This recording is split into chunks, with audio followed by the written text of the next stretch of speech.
नमस्कार. मी राजेंद्र शहापूरकर आणि आपण पाहतात बुलंद, निर्भीड आवाज जनतेचा. महाराष्ट्राबरोबरच देशभरात कॉर्पोरेट सेक्टरमध्ये हे जे जिहादाचं जे भयानक किळसवाणं स्वरूप आहे ते हळूहळू आता उघडकीस येत आहे. म्हणजे नाशिक येथील मोठ्या IT कंपनीतील जिहादचे भांडेफोड करतानाच कोलकाता, हुबळी, गोरेगाव, मुंबई येथील IT कंपन्यात सुद्धा जिहादचा हाच खेळ सुरू असल्याचे दिसून येत आहे. संपूर्ण IT क्षेत्रात बरोबरच मोठमोठ्या कॉर्पोरेट म्हणजे कन्स्ट्रक्शन कंपन्या असतील, फायनान्स कंपन्या असतील, ऑटोमोबाईल इंडस्ट्रीजमध्ये सुद्धा हे ह्या इंडस्ट्रीला सुद्धा जिहादीने ग्रासले असल्याचे भयावह माहिती यानं त्या स्वरूपात पुढे येत चाललेली आहे, झिरपत आहे. या पार्श्वभूमीवर तमाम राजकीय पक्षांनी तोंडात मिठाची गुळणी धरली आहे की काय असा प्रश्न निर्माण होत आहे. आणि येथेच आठवण होते हिंदू हृदय सम्राट शिवसेना प्रमुख बाळासाहेब ठाकरे यांची. बाळासाहेब आणि त्यांच्या शिवसेनेची प्रचंड उणीव आज जाणवते आहे. आणि हे माझी जी कळकळ आहे ती सर्व हिंदूंना वाटत असेल. साहेबांच्या समोर असे काही हलकट प्रकार आणि ते सुद्धा हिंदू महिलांबद्दलचे आले असते ना, तर मग तो टाटा असो का मूर्ती असो, अजिम प्रेमजी असो का आणखीन कोणी त्याचा बाप असो, साहेबांच्या एका गर्जनेने सगळे सरळ झाले असते, पाया पडत मातोश्रीवर आले असते. जिहादींचा पार हलाला करून टाकला असता बाळासाहेबांनी.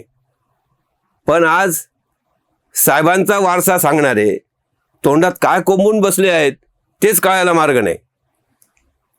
या वारसांनी अक्षरशः लाज आणली आहे हो, असंच म्हणावं लागतं.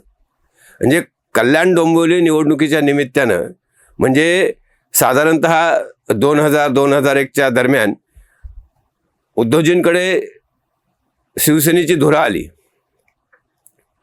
त्याच वर्षी म्हणजे मी महाराष्ट्र आजकाल उद्या एका साप्ताहिकामध्ये उद्याचे शिवसेना प्रमुख उद्धव ठाकरे अशी एक कव्हर स्टोरी केली होती. माझ्या या कव्हर स्टोरीनंतर 2-1 वर्षांनी म्हणजे महाबळेश्वर झालं. पण असं जरी असले तरी बाळासाहेबांचं संघटनेवर लक्ष होतंच. म्हणजे 2007-08 पर्यंत.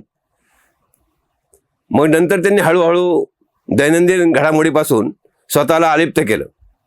पण बाळासाहेब 2012ला गेले आणि झाकण झुल्याने उचल खाल्ली. संघटनेचे मुखपत्र ताब्यात असल्याने हळूहळू विष पेरणी सुरू केली. शिवसेनेच्या इतिहासात 1970मध्ये पहिला आमदार मिळाला म्हणजे परळची पोटनिवडणूक. वामनराव महाडिक या निवडणुकीत विजय झाले. तर या निवडणुकीमध्ये संघ आणि जनसंघ सोडले तर बाकी सर्व पक्ष संघटना शिवसेनेच्या विरोधात होत्या. झाकणाचे बुच्चन शरद पवार त्यावेळी गृहराज्यमंत्री होते. शरद पवारांनी त्यांचं 20-25 वर्षापूर्वी एक इतिहास परिषद घेतली होती. त्या इतिहास परिषदेमध्ये खरा इतिहास बदलून टाकण्याचा विडाच जणू काही उचलला गेला होता. त्यातूनच छत्रपती शिवाजी महाराजांच्या सैन्यात 60-70% मुसलमान घुसवण्यात आले होते. ह्या झाकण झुल्याने तोच कित्ता गिरवीत शिवसेनेचा इतिहासच पार बदलून टाकला. म्हणजे गुजरातच्या मुख्यमंत्री पदावरून नरेंद्र मोदी यांना काढावे की कसे अशी द्विधा मनस्थिती असताना भाजपचे सर्वोच्च नेते लालकृष्ण अडवाणी मातोश्रीवर येतात, बाळासाहेबांशी बोलतात, त्यांच्या मताचा आदर करीत नरेंद्र मोदी यांना कायम ठेवतात. असाच एक दुसरा प्रसंग सांगता येईल. राज्यातील या महाराष्ट्रातील सर्वोच्च भाजपचे नेते गोपीनाथ मुंडे यांच्या मनात पक्षाबद्दल वेगळा विचार सुरू असतो. ते सल्ला घेण्यासाठी येतात कुठे तर मातोश्री गाठतात, साहेबांकडे मन मोकळं करतात आणि साहेबांनी दिलेला वडिलकीचा सल्ला प्रमाण मानून पक्षांतर करण्याचा विचार आहे ते रद्द करतात. हा इतिहास आहे, हा खरा इतिहास आहे. याचे साक्षी पुरावे आहेत. या झाकण्याने त्यावेळी फोटो सुद्धा छापलेले असतील. पण आज साहेब जाताच भाजप म्हणजे शत्रू असल्याचे आणि ज्यांच्याबद्दल बाळासाहेब कधीही धड बोलले नाही ते शरद पवार शिवसेनेचे मित्र अशी नवीनच मांडणी करून सर्वसामान्य शिवसैनिकांचे डोके पार खराब केले. त्यांना भडकवले, उद्धवजींना मुख्यमंत्री बनवून उपकृत करून सोडले. त्यावेळी म्हणजे ज्यावेळी मुख्यमंत्री बनवले उद्धवजींना, त्यावेळी उद्धवजींना संवैधानिक कामाचा अजिबात अनुभव नाही. त्यामुळे त्यांचा बोऱ्या वाजणार हे झाकणाला पक्क माहीत होतं. म्हणजे कोरोनामुळे तरी ते सरकार 2.5 वर्ष टिकले, नाहीतर वर्षपूर्ती सुद्धा झाली नसती अशी परिस्थिती होती. म्हणजे उद्धवजींच्या सरकारची. रोज याला दुखव त्याला दुखव करीत करीत एकही मित्र राहणार नाही उद्धवजींचा आणि उभाठाचा, याची पुरेपूर काळजी या झाकणाने घेतली. बाळासाहेबांची शिवसेना या झाकण झुल्याने 360 डिग्री फिरवली हो. म्हणजे अर्थात त्याला नाव ठेवून चालणार नाही म्हणा, कमकुवत नेतृत्व तर हे तर मोठं कारण आहेच. पण हिंदुत्ववादी विचाराकडून डाव्या विचाराकडे वाटचाल करताना हा शिवसेना पक्ष पवारांच्या पायाशी आणि राहुलच्या दावणीला बांधून झाकणाने हिंदू समाजाची फार मोठी दुश्मनी निभावली आहे असंच म्हणावं लागेल ना, दुसरं काय. म्हणजे आज हिंदू समाजाच्या संदर्भामध्ये हे रोजचे रोज जे काही कानावर येतं महिलांबद्दल, तर ते ऐकलं की असं वाटतं की आज बाळासाहेब हवे होते. म्हणजे आत्ता हा एपिसोड करत असताना सुद्धा कर्नाटकचं एक प्रकरण बाहेर आलं, म्हणजे कोप्पलचं आहे ते.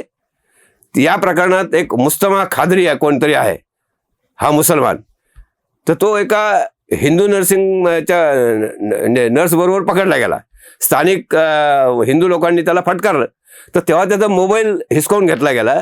या मोबाईलमध्ये 16हून अधिक हिंदू तरुणींचे अश्लील व्हिडिओ आहेत. म्हणजे विश्व हिंदू परिषदेने हे प्रकरण लावून धरलं, पोलीस ठाण्यात तक्रार केली आहे. ह्या मुस्तफाकडून जप्त केलेल्या एका फोनमध्ये 3000 व्हिडिओ आणि 6000 फोटो होते. दुसऱ्या फोनमध्ये 3700 व्हिडिओ आणि 4000 फोटो होते. या फोटोमध्ये, या क्लिपमध्ये हिंदू महिला धूम्रपान करताना, मद्यपान करताना आणि त्या मुस्तफा बरोबर रात्रीचे खेळ करताना क्लिपिंग होत्यात. या सर्व महिलांची ओळख लपवण्यात आली आहे, कारण त्या पीडित आहे आणि त्यांचं पूर्ण ब्रेन वॉशिंग झालेलं आहे असं सांगण्यात येतं. मित्रहो, हे असे भयानक प्रकार सुरू आहेत. आज खऱ्या अर्थानं हिंदू समाज एकाकी पडला आहे असं वाटते. कोणताही नेता थोबाड उचटत नाही. सबका साथ म्हणता म्हणता ही वेळ आली आहे. पण तुम्हाला काय वाटतं? कमेंट करा. व्हिडिओ आवडला असेल तर लाईक करा.